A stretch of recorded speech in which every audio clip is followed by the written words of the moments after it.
got an idea. I've got an idea for a movie. You know that fucking stage play, whatever it is? Cats. That one, yeah. Let's just make a fucking movie where everyone's CGI and it'll be fucking great.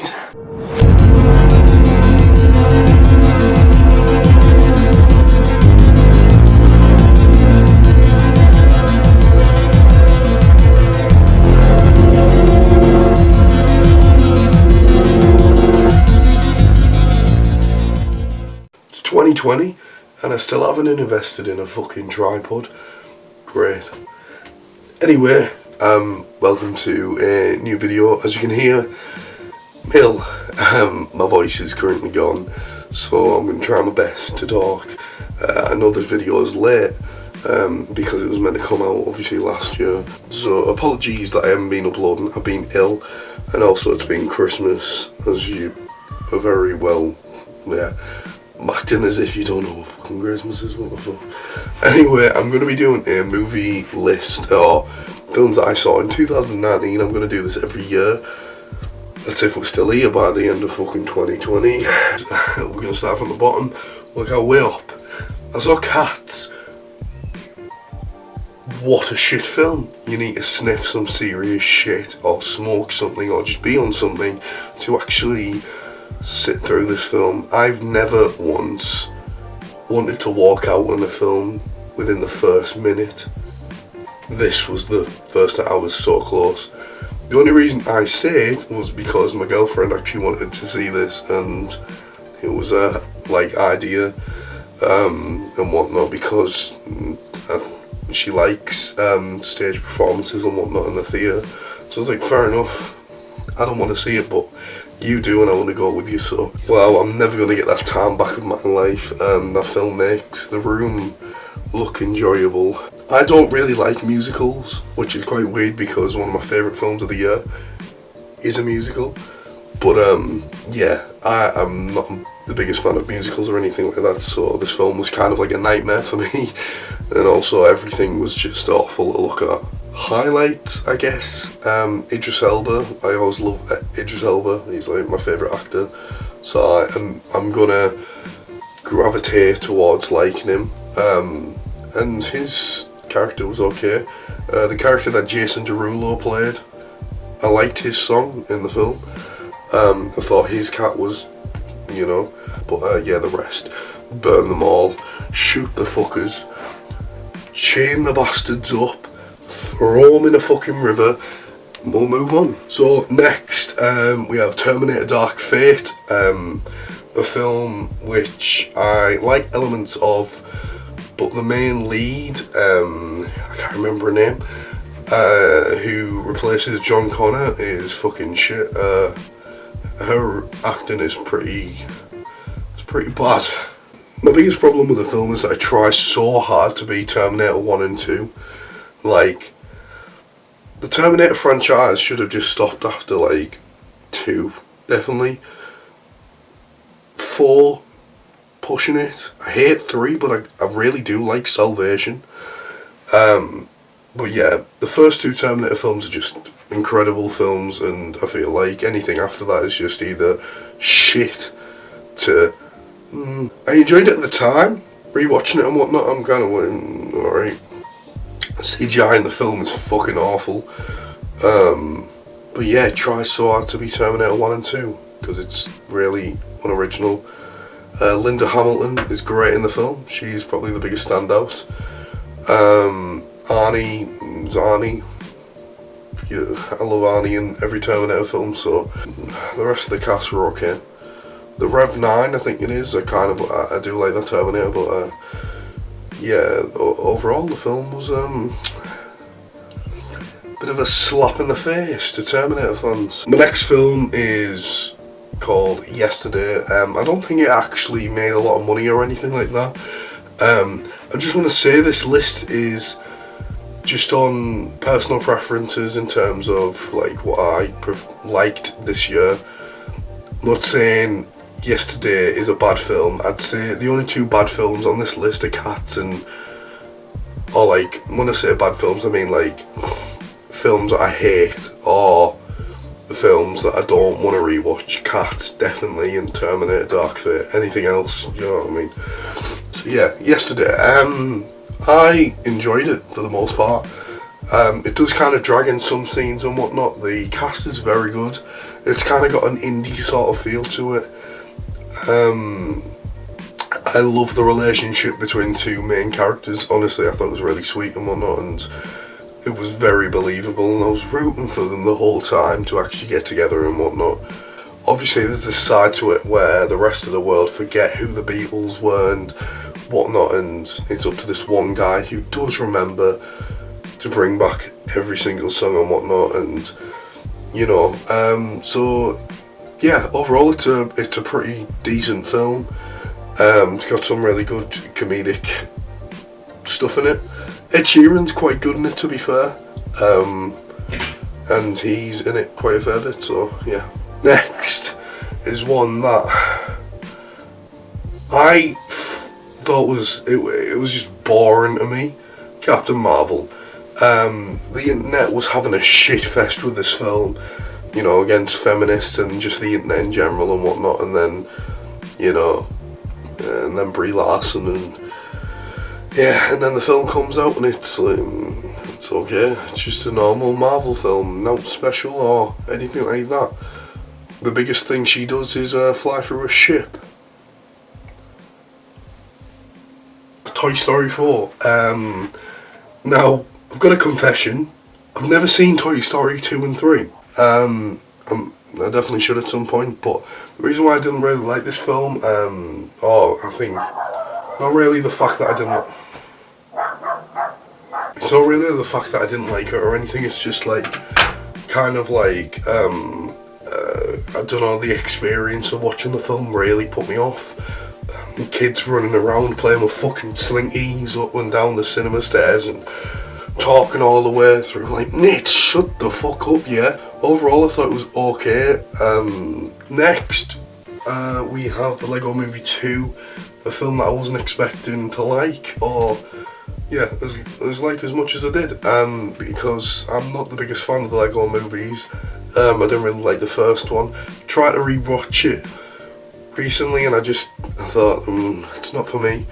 Second one, on the other hand, I really, really loved. The Rise of Skywalker, the end of Star Wars apparently, or the Skywalker saga, even though it's ended twice. This film has a divide at the minute. Personally, I loved a lot of it. I just didn't like the ending. I didn't care for it, and to be fair, I don't really care much for the sequel characters at all. I feel like a lot of them are just wasted potential, but yeah, overall I loved it. It's just the ending and whatnot for me that really bothered me, but yeah. Moving on. Yeah, Shazam. A surprise of a film. I really love this film. It's got heart, it's got a lot of character and whatnot, and it was kind of a big change for DC in terms of the recent films actually trying like a lighter tone, even though it's very dark in like places and whatnot, and pretty violent for a kids film. It's like Gremlins in that sense. I love all the cast and whatnot. I feel like the villain was pretty weak. I know that they did cut scenes out with him, with his extra backstory or whatever, or, you know, more footage with him in. But overall, yeah, Shazam, loved it. A bit of a surprise of a film for me. But yeah, I had a lot of fun. It's Spider-Man Far From Home. Yeah, this film was such a blast and such a good joy. My only issue, yeah, Far From Home, overall I loved Mysterio is quality. The action set pieces are great.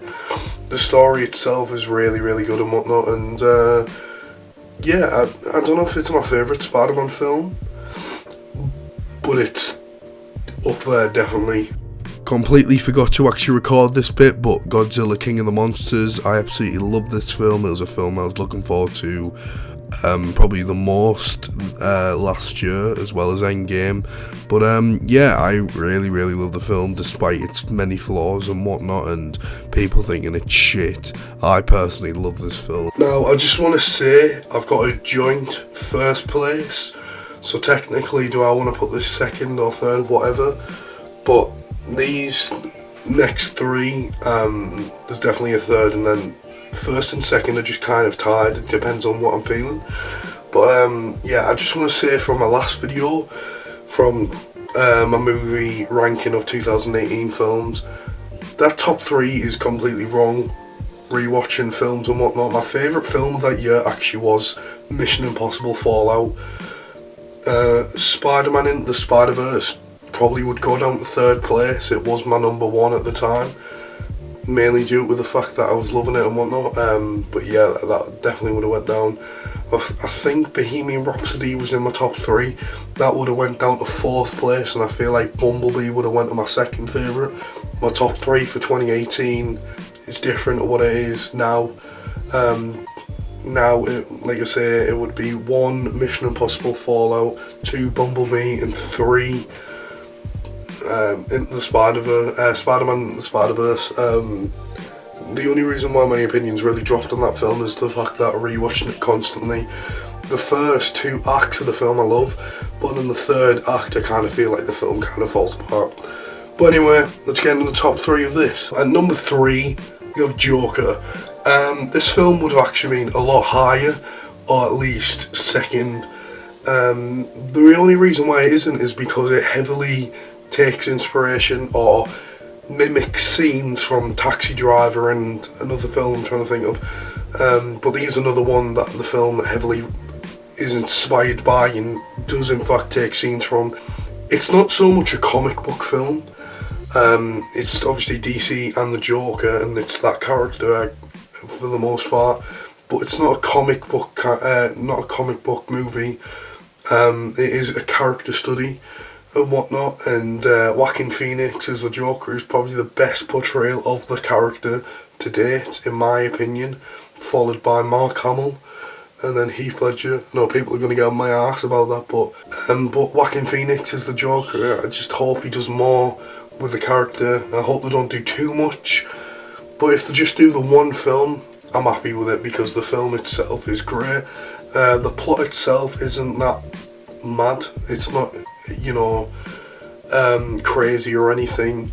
But yeah, it's really good. And the performances in it are just, especially like I say, Joaquin Phoenix portraying this broken man, who you do feel for in some scenes, is great. It's just amazing watching him go into insanity and whatnot and become the Joker. So yeah, number 3 is the Joker, and yeah, it would have been higher if it didn't take so much inspiration from other films like Taxi Driver and whatnot, or mimic scenes from that. Overall, it's a fantastic film. Number 1 and number 2, like I say, these two are actually joint on my top 2, or yeah. And in no particular order, it just depends on what I'm feeling when I want to watch these. It is Rocketman and Endgame. I'll start with Endgame first and then go into Rocketman.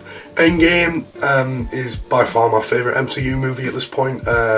Infinity War didn't really do it for me, because I feel like that film was trying to do too much. I mean, it's a good film, Infinity War, it's just I prefer Endgame. I think Endgame's a smarter film. I feel like, yes, it is slower, and then you get that massive climax, and then yeah, this film was it was tough to watch, because from the start to the finish, I was bawling my eyes out.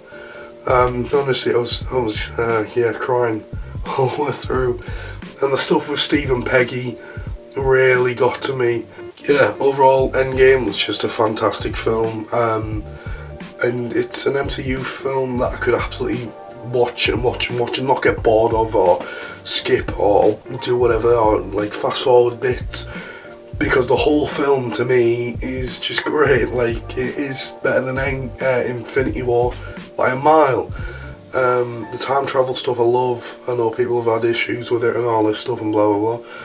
but honestly, I think like it was trying to be really clever and it pulled it off. Now the other film, Rocket Man, about Elton John, I absolutely loved. It is a musical for the most part, but yeah, I do kind of like Elton John's music. I'm not like a massive fan, not a huge fan as I am for Queen, but I'm sorry, my voice is absolutely gone, I'm trying to rush through this. But yeah, Elton John's music I do like for the most part. But yeah, it was a really good film. There was some really touching, sad moments, especially near the end when he's in therapy and he's actually talking to his parents or his mum or his past self. It really got to me, to be fair. I think it was his past self. It really did get to me. That whole therapy session at the end. Rocketman and Endgame are my two favourite films of the year. It's just like that. It depends on what I'm feeling. So yeah. So that's it. Wrapping up. First video of 2020.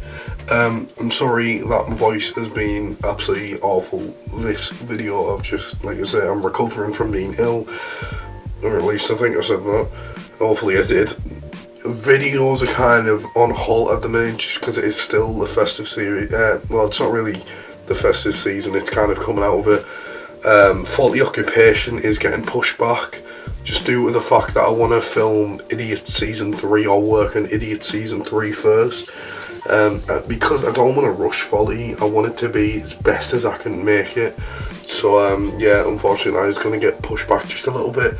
I'm going to be working on Faulty and Idiots at the same time, mainly Idiot Season 3 and whatnot, and then from that obviously I've still got Transformers Darkest Hour. That's going to be split up into 2 videos, and then, you know, down the line I've still got Lock Season 4. So I'm going to try and still make videos as best as I can. I'm just really busy at the moment with life and whatnot, and you know, I'm kind of just easing away from YouTube and so on and so forth. YouTube at the minute isn't my main focus. It's kind of like, you know, in the back of my head, say, oh, should I make a video, shouldn't I, do you know what I mean? So yeah, honestly, I'm sorry that I've taken as long as I have to make a new video. I'm incredibly grateful on getting all these new subs. I keep checking the subs are going up, it's kind of mad. So honestly, if you are new subscribers, thank you so much. It means a lot to me for supporting the channel, and hopefully you've had a great Christmas and, you know, the new year, and hopefully 2020 is good to us. Hopefully nothing bad happens to anyone or anything like that, and yeah, I'll see you later. Bye.